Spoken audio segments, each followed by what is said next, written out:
বালির মরুভূমির মাঝে সূর্য ওঠার সঙ্গে সঙ্গে সোনালি আভায় ঝলমল করছে চারপাশ। আমরা গাড়ি নিয়ে বেরিয়েছি জয়সলমীর শহর থেকে, গন্তব্য তানোট মাতার মন্দির। রাস্তাটা যেন একেবারে সোজা, দুপাশে শুধু বালি আর বালি। গাড়ির ভেতরে গান বাজছিল, কিন্তু জানলার বাইরে তাকালে মনে হচ্ছে আমরা যেন অন্য এক জগতে ঢুকে পড়েছি। গরম বাতাস, রুক্ষ মাটি আর নীল আকাশের নিচে সেই অন্তহীন রাস্তা সত্যি অবিস্মরণীয়। আজ খুব সকালে জয়সলমীর শহর থেকে বেরিয়ে আমরা প্রথমে গিয়েছিলাম কুলধারা ভিলেজ দেখতে।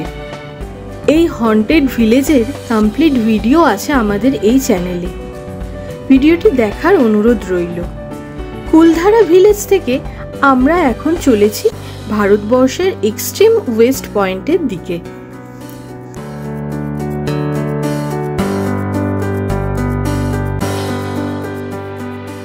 আজকের দিনটা খুব রোদ ঝলমলে, কিন্তু বাতাসে একটা ঠান্ডা ভাব আছে।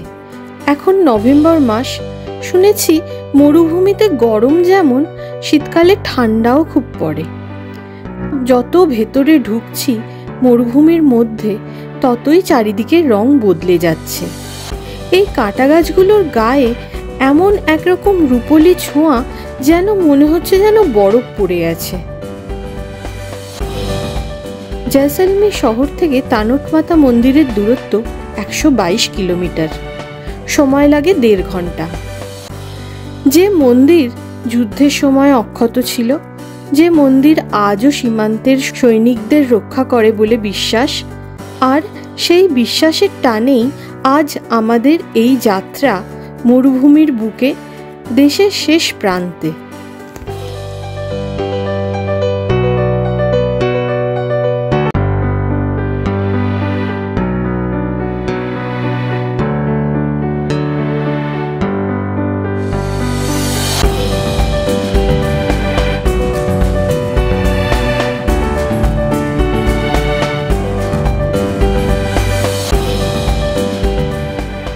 অবশেষে দীর্ঘ মরুভূমির পথ পেরিয়ে আমরা এসে পৌঁছেছি তানোট মাতা মন্দিরে। সূর্যের আলোয় ঝলমল করছে মন্দির প্রাঙ্গণ, চারপাশে এক অদ্ভুত শান্তি। এই জায়গাটা শুধু একটা ধর্মীয় স্থান নয়, এটা বিশ্বাস, অলৌকিকতা আর দেশপ্রেমের এক মিশ্র প্রতীক।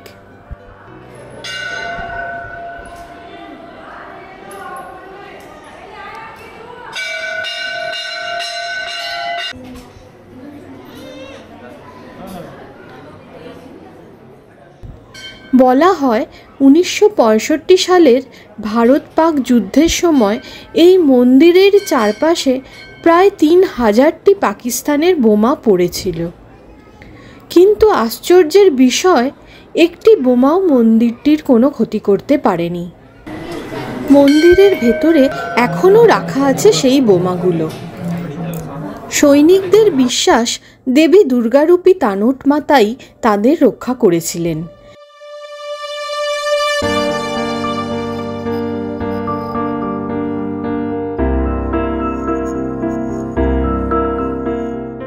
সেই থেকেই এখানে বিএসএফ সৈনিকরা এই মন্দিরের রক্ষণাবেক্ষণ করেন।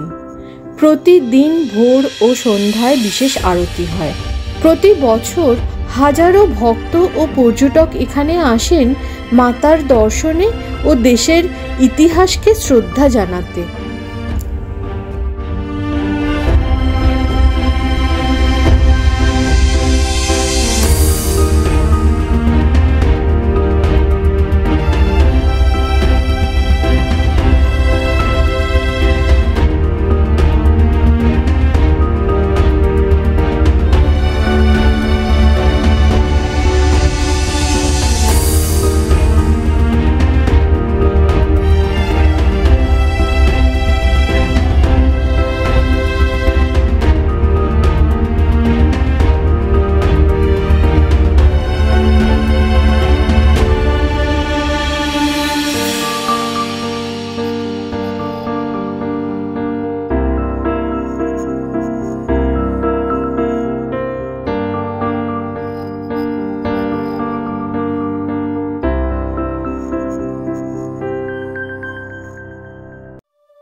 তনোট মাতার আশীর্বাদ নিয়ে এবার আমরা এগিয়ে চললাম দেশের শেষ প্রান্তে, ইন্ডিয়া পাক বর্ডারে, যার আরেক নাম লঙ্গেওয়ালা বর্ডার।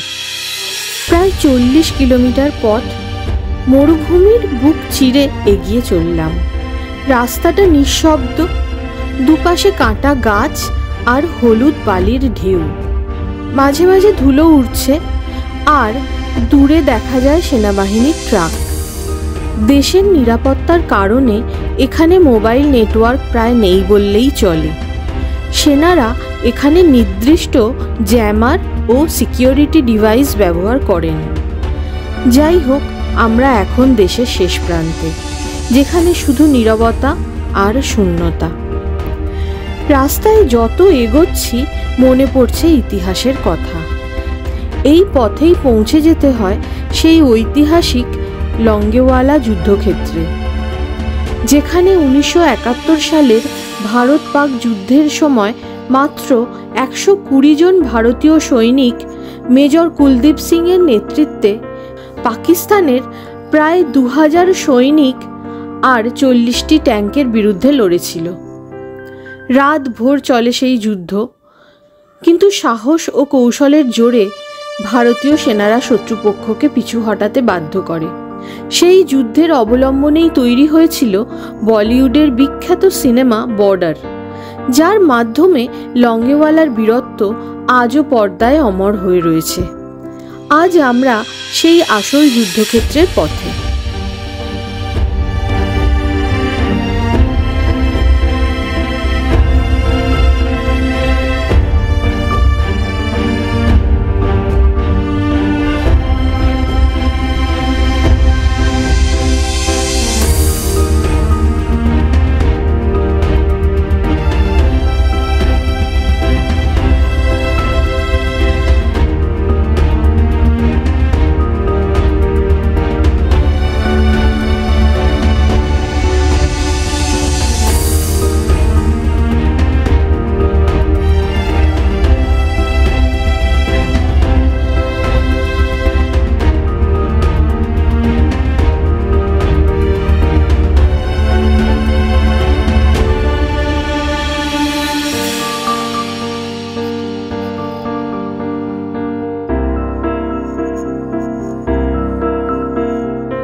এইটা হচ্ছে সেই পাকিস্তানি ট্যাঙ্ক, যেটা 1971 ইন্ডিয়া পাকিস্তান যুদ্ধের সময়তে আমাদের এখানে ঢুকে পড়েছিল, যেটাকে আটক করা হয়েছিল।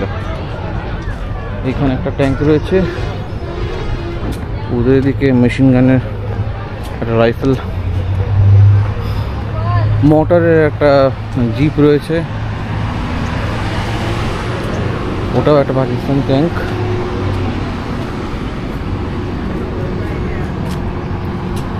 এটাকে আটক করা হয়েছিল বিজয় স্মৃতি হিসাবে।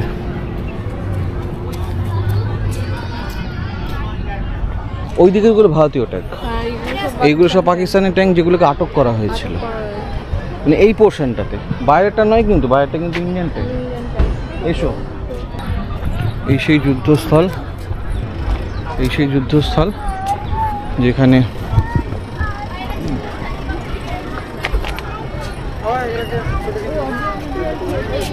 T-59 ট্যাঙ্কটাকে ওরা ডিস্ট্রয় করে দিয়েছিল ইন্ডিয়া।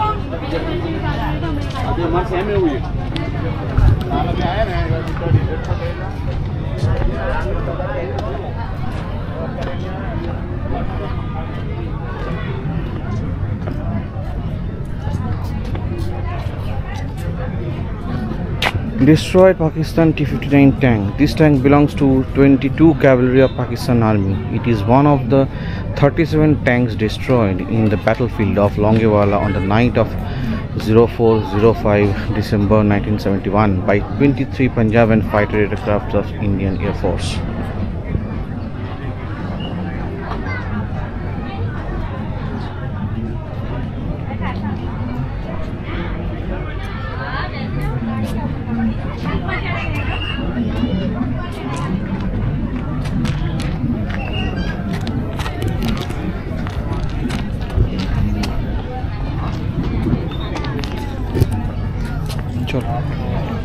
Let's go.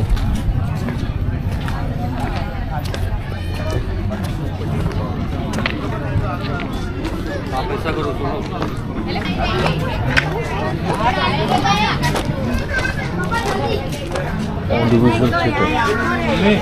আমরা দেখবো না, আমরা শুধু জাস্ট এইটা দেখে চলে যাবো।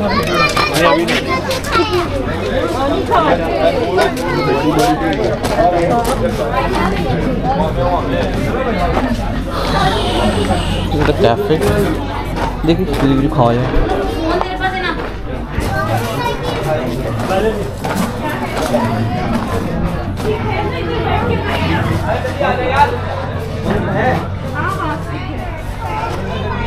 The audiovisual theater 1971